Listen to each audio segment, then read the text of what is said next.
우리는 왜 그런 신호를 내 거라고 생각할까? 그게 좋은 것이든 안 좋은 것이든. 그 외부의 안 좋은 부정적인 네, 신호들을 그러니까 뭐 나를 향해서 누가 갑자기 너 못생겼어, 너 김익수 너 못생겼어, 뭐라는 아유 거야? 잘생기셨네. 드리머 못생겼어, 반사.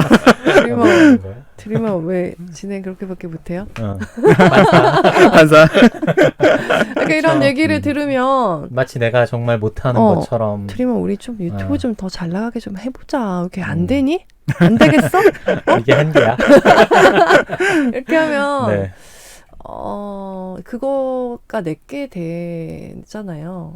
받아들이면 근데 내가 그 마치 그런 받아들이게 것처럼 돼요. 귀가 이렇게 커져요. 어. 왜 사람들이 자기 이름만 정말 군중 속에서 이름을 얘기해도 내 이름만 딱 들린다고 하잖아요. 맞아요.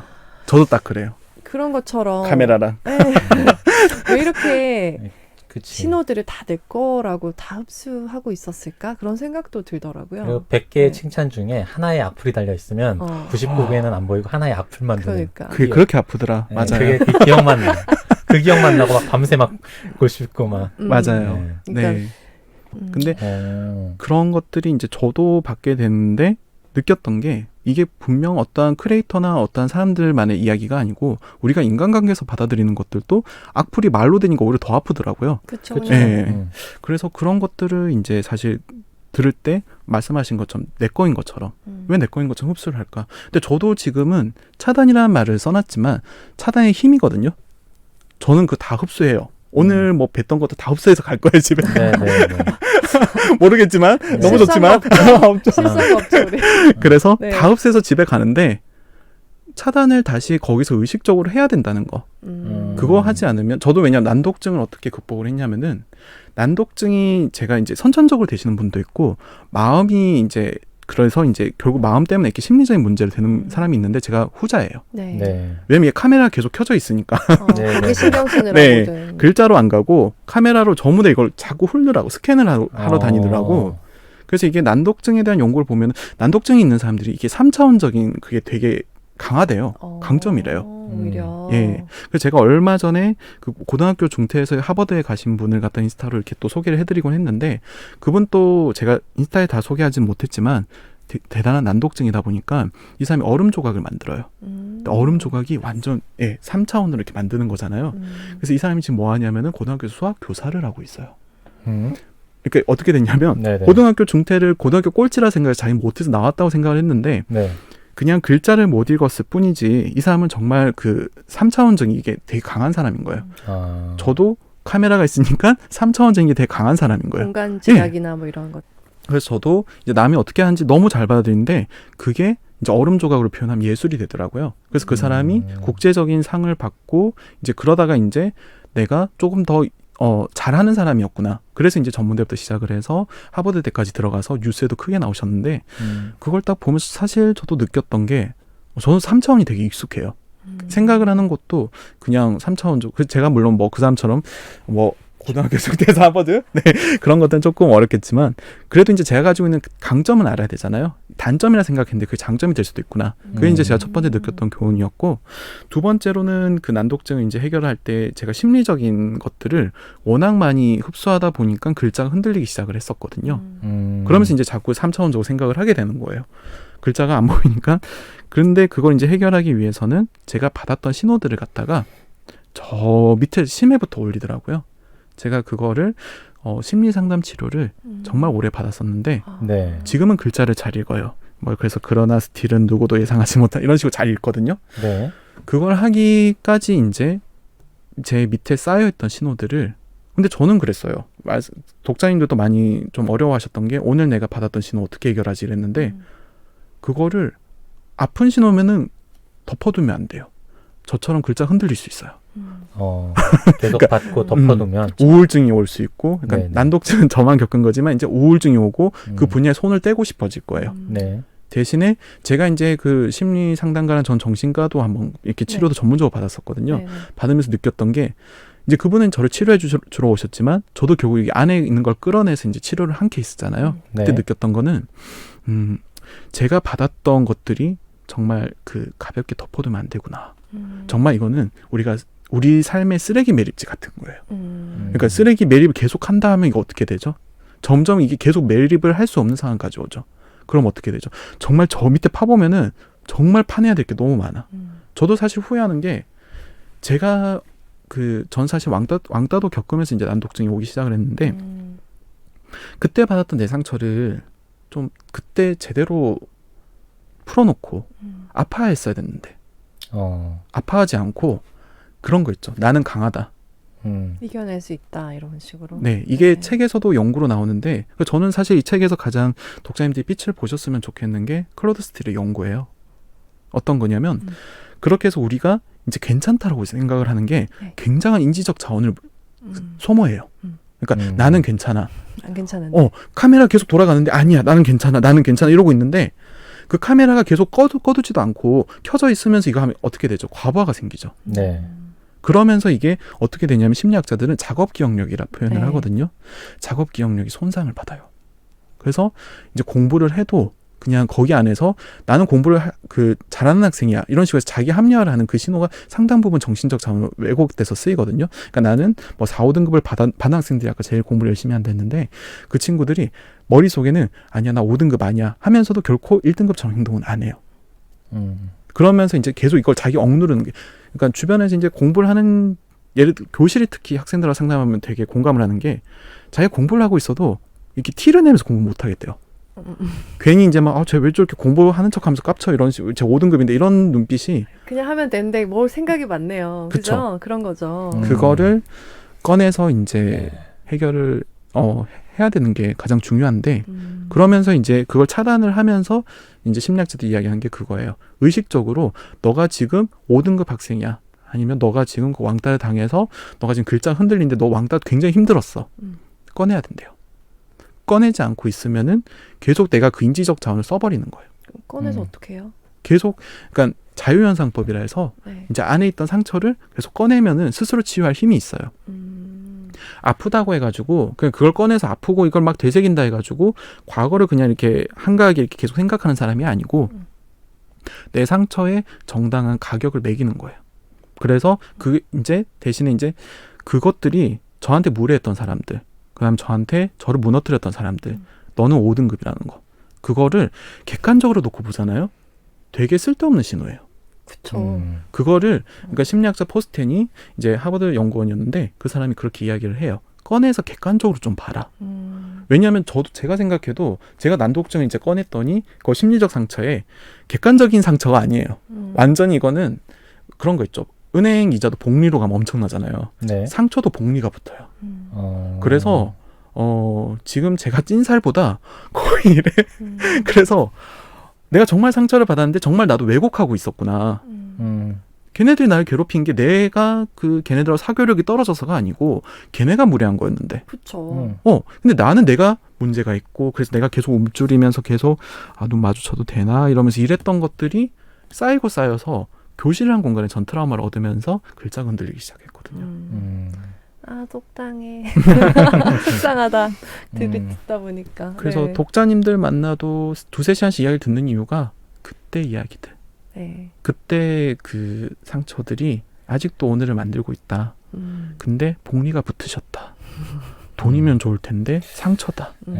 객관적으로 보자. 네. 좀 궁금해지는 게 그러면 이제 그런 것들을 내가 떠올릴 수 있잖아요. 네. 그럼 떠올리고 난 다음에 그걸 꺼내 놓는다는 거는 어떤 식으로 행동을 하는 거죠? 제 머릿속으로만 생각을 하는 건지 아니면 뭐 가까운 누구에게 이 이야기를 하는 건지 좀 그런 어떤 구체적인 액션이 뭐가 필요한지가 좀 궁금할 것 같거든요. 되게 좋은 질문인데 네. 아까 잠깐 마이크가 꺼졌을 때 네, 되게 네. 현실적인 고민을 해주셨어요. 그렇죠. 먹고 사니즘에 대해서 네. 잠깐 얘기를 했죠. 어떻게 네. 전업장교로 지낼 거냐. 네. 근데 저는 그게 제가 싸우고 있는 신호거든요. 예, 책으로 이거를 내가 삶을 살아도 될 것인가에 대한 신호가 계속 퀘스천이 막 붙어 있어요. 그런데 혼자서 이거를 하면은 사실 그게 퀘스천이 점점 깊어지기만 할 뿐이라서 아까 그런 말씀에 제 주변에도 그런 것들을 생각하면서 같이 이야기를 나눌 수 있는 좋은 사람들이 참 많아졌어요. 근데 그걸 했던 거는 아까 말씀하셨던 것처럼 제 환경을 바꿨고 저를 좀 더 소중하게 여기게 해주는 신호들로 바꿨어요. 네. 그러다 보니까 그렇게 소중하게 나를 생각하는 사람은 나를 가만히 두진 않아요. 그런 사람들을 그럼 만나서 얘기를 좀 꺼내놓고 꺼내면서 네. 그게 이제 왜 과거를 굳이 들고 오니 막 이런 식에서 꾸중한 제가 예전에 지방에서부터 정신과를 다녔는데 네. 난독증 해결했어야 되니까요. 저는 정신적인 문제가 너무 심했던 터라 네. 네. 근데 그때 얘기할 때 의사 선생님이 저한테 꾸짖으셨어요. 왜 그걸 아직도 과거에 그러고 있냐. 정신과 의사 선생님 그런 그냥 들어주셔야 건 좀 되는데 이해가 안 되는데요. 근데 아무래도 좀 작은 시골이라서 그냥 시골 무시하지 마세요. 저도 저도 그쪽 출신이라서 네, 선생님 왜 저는 아주 그랬을까? 좋아합니다. 네. 그런데 이제 삶을 가르치려 드는 사람을 만나면은 내가 잘못됐구나라는 신호를 받는데 그쵸. 제가 난독증을 해결했던 가장 좋은 선생님은 끝까지 들어주셨어요. 그러니까 얘 이쯤에서 말 그만해야 되는데 하는데도 계속 더 들어줘요. 그러면서 더 깊게 공감을 하면은 더 깊게 나를 객관적으로 보게 되더라고요. 사실 사람이 필요해요. 그냥 저는 무적이 아니에요. 제가 오늘 집에 들어가서 뭐 카메라 끄고 해도 카메라 한 바퀴 또 돌기 때문에 네 그게 혼자서 계속 리뷰를 할수록 오히려 골병이 될 수 있고 그래서 저는 이제 우리가 사람들을 만나잖아요. 다양하게 뭐 요새는 또 코로나라서 물론 카톡이나 이런 식으로 더 많이 하지만 저는 전화를 많이 해요. 네. 그럼 이제 서로 이제 비슷한 분야에 있는 사람일수록 서로가 그 신호들을 오늘 받은 신호를 갖다 빠르게 부숴줄 수 있어요. 마치 그거죠. 오늘 제가 겪었던 뭐 상사가 정말 무례했는데 그 사람에 대해서 이야기를 하는 걸 똑같이 들어줄 수 있는 마침 나도 상사한테 겪었거든. 같이 욕하고. 그게 그걸 부수는 거예요. 네. 근데 안 하고 계속 이러고 있잖아요. 회사를 때려치우거나 자기가 자신을 때려치우거나 둘 중 하나가 되거든요. 네, 그러면 우리 자신에게 어떻게 새로운 신호를 줄 수 있을까요? 클로드 스틸에 대해서 좀 말씀을 드리고 싶은데 네. 클로드 스틸 학자가 처음에 이런 현상을 발견한 게 1990년대였어요. 90년대. 92년이었나 그랬을 거예요. 네네. 그 논문이 네네. 처음으로 나왔는데 네. 엄청난 센세이션을 일으켰는 게 우리나라도 지금 다들 노력으로 표현을 하지만 네네. 그래도 그쵸. 노력이 중요한 게 서점가 가면 항상 노력 말하는 책이 팔려요.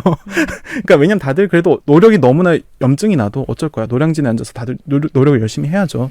근데 클로드 스틸이 처음에 그게 중요한 게 아니다. 신호다. 노력을 똑같이 교실에 앉아 있어도 너가 5등급, 6등급이나 신호에 이미 갇혀서 너가 그걸 내면화하고 그게 또 얼마나 권위적이에요. 학생들한테. 너 5등급짜리. 그걸 이제 딱 하는 순간 그 친구가 그걸 내면화하는 순간 그게 계속 5등급으로 되는 어떤 심리적 기제, 그다음 작업 기억력이 떨어지고. 근데 클로드 스틸이 그걸 발견을 하니까 엄청난 논쟁이 일어났었어요. 그러니까 실험이 잘못된 거 아니냐부터 시작해가지고 네. 그게 그냥 학교 교실에서 특히나 이제 백인과 흑인을 대상으로 한 실험이었어요. 그러니까 인종에 대한 문제가 아니냐 그랬는데 이게 20년이 지날수록 점점 더 정교해지는 거예요. 정말 많은 학자들이 그걸 이제 반증을 해보려 하고 논증을 해보려 할수록 그러니까 우리는 좀 뭐라 해야 될까? 되게 서열이 높은 신호를 받고 있는 사람들한테 대단한 권위를 우리가 부여를 해주는 것 같아요. 네. 그래서 네. 우리는 특별한 신호가 없다 생각을 하면서 저 사람은 정말 노력을 많이 했고 저 사람은 정말 특별하고 저 사람은 정말 상위 1%고 근데 나는 내가 그렇게 안 했으니까 그럼 전 묻거든요. 너 교실에 똑같이 앉아 있었잖아. 너 똑같이 책 펼치고 너 5등급인데 열심히 하려고 했잖아. 왜? 그러니까 그 친구가 1시간을 밤에서 새벽에 밤을 더 새서 공부하더라. 걔 연교실에 자잖아. 그러니까 이게 그런 신호를 객관화시켜 볼수록 그런 것들이 점점 더 그 힘을 잃는 거예요. 어떻게 보면 우리가 좀 더 삶에서 생각을 해야 되는 게 내가 지금 나를 낮추는 신호 그게 어느 정도로 섬세하냐면요. 우린 정말 섬세하거든요. 어느 정도냐면은 스탠퍼드 대학교 다니는 학생 공부를 잘하는 학생인데도 자기 인종을 표기하는 거. 난 흑인이라서 학교를 조금 이렇게 낮게 들어왔고 그러니까 낮은 성적으로 들어왔고 이런 것들을 인지하는 것만 딱 하면은 바로 성적이 떨어지는 거죠. 그걸 표시하는 작은 신호만으로도. 반면에 그러니까 저도 이제 고등학생을 점수를 50점을 한번 올려본 적이 있어요. 그 책에 이제 저자 소개로 나오는데 그 학생이 연세대까지 들어갔는데 그 친구는 기대를 전혀 안 했어요. 집안에서도. 그냥 전문대도 못 간다. 그래서 저보고 전문대라도 갈 수 있게끔 애를 좀 붙여달라 했는데 제가 했던 거는 제가 말을 정말 잘하거나 이 학생을 정말 잘 가르치거나 그게 아니고 이 친구가 외우는 것들이 있잖아요. 이 친구가 수학은 못해요. 국어도 못해요. 영어도 못하는데 되게 잘 외워요. 외우는 건 잘해요. 외우는 건 정말 국영수는 성적이 안 좋다는 얘기죠. 응용하는 문제는 다 안 되는데 응용하는 문제는 안 되는데 그냥 잘 외워요. 네. 그래서 저는 이제 야 너 진짜 잘 외운다 해가지고 영어 문장을 계속 암기를 시켰어요. 그러니까 얘가 처음에 근데 이게 굉장히 신경을 많이 써야 되는 게 이미 못한다라는 신호를 되게 받고 있는 학생일수록 자기가 잘한다는 거에 대해서 굉장히 경계를 해요. 이 선생 돈 받으려고 하구나. 아니면 이 선생 그 나를 일부러 해가지고 뭔가를 해보려고 하구나. 이런 게 너무 강한 거를 하나하나씩 뚫고 가면은 자기가 갑자기 나 오늘 좀 더 외워봤어요. 이러는 거예요. 그래서 이제 그 친구가 점점 더 외우다가 영어 성적이 30점에서 80점까지 오는 거예요. 그러고 나니까 이 친구가 점점 재미가 들려가지고 결국 100점을 받긴 해요. 근데 그때도 좀 시험이 쉽게 나왔었거든요. 네. 그래서 자기가 우연이라 생각하기도 딱 좋은데 이 친구는 우연이라 생각을 안 했어요. 아니죠. 우연 아니죠. 우연이 아니에요. 네, 노력의 결과구나. 주변에서 뭐 다 90 시험 선생님이 시험을 쉽게 내버렸어. 그래서 이제 막 80점, 90점 대잔치가 됐는데 얘는 처음으로 새겨진 100점. 그게 너무 중요했던 터라 그다음부터 이 친구가 국어, 수학 쪽으로 공부를 하기 시작했는데 저 깜짝 놀랐던 게 국어, 수학은 저를 안 했어요. 근데 그러니까 정말 잘하신 선생님들이 한 번 더 이렇게 얘가 학원을 다니고 이렇게 공부를 하려고 하는 의지가 생기고 나니까 저는 얘가 응용력이 없다고 아까 말씀을 드렸잖아요. 응용력이 있어요. 근데 얘는 응용력 높은 문제만 보면 아까 크로스틸이 이야기한 것처럼 나는 안 돼. 하면서 그냥 3점짜리 폼이 일부러 4점짜리 폼이 일부러 틀릴 준비하고 공부를 이렇게 문제를 풀고 있는 거예요. 애초에 이미 졌구나. 그래서 물어보면은 너 왜 이렇게 수학은 왜 이렇게 안 돼? 하면은 노력이 안 돼서. 근데 거기서 이제 영어라는 작은 빛을 밝히고 나니까 얘가 수학도 4점짜리 맞추기 시작을 하면서 재미가 들린 거예요. 네. 그게 진짜 교실 뒷자리에 앉아있던 친구였고 저를 되게 싫어했던 친구였거든요. 왜 나를 뭔가를 가르치려 드냐. 근데 아니 가르치는 거 아니고 그래서 저는 그 친구랑 영어 팝송부터 시작을 했어요. 왜냐면 걔한테 교과서 갖다 대면 혼나거든요. 그 다음부터는 안 볼려요. 네. 그래서 이제 걔가 좋아하는 영어 팝송 고르고 이제 그런 식으로 했던 과정에서 스스로 밝혀나가는 힘을 보면서 제가 그런 친구가 이제 연세대에 딱 들어가는 걸 보고 비슷한 사례를 되게 많이 경험을 했어요. 그래서 사실 책의 모티브가 된 것도 다양한 뭐 페드로야나 어떠한 그런 신호 차단보다도 우리가 우리 안에서 그러니까 주변에서 애초에 너는 그냥 30점이라 보는 그 신호 때문이었던 거예요. 근데 나올 때면 선생님한테는 아니면 부모님한테든 내가 공부를 덜 해서요. 왜? 똑같이 앉아 있는데?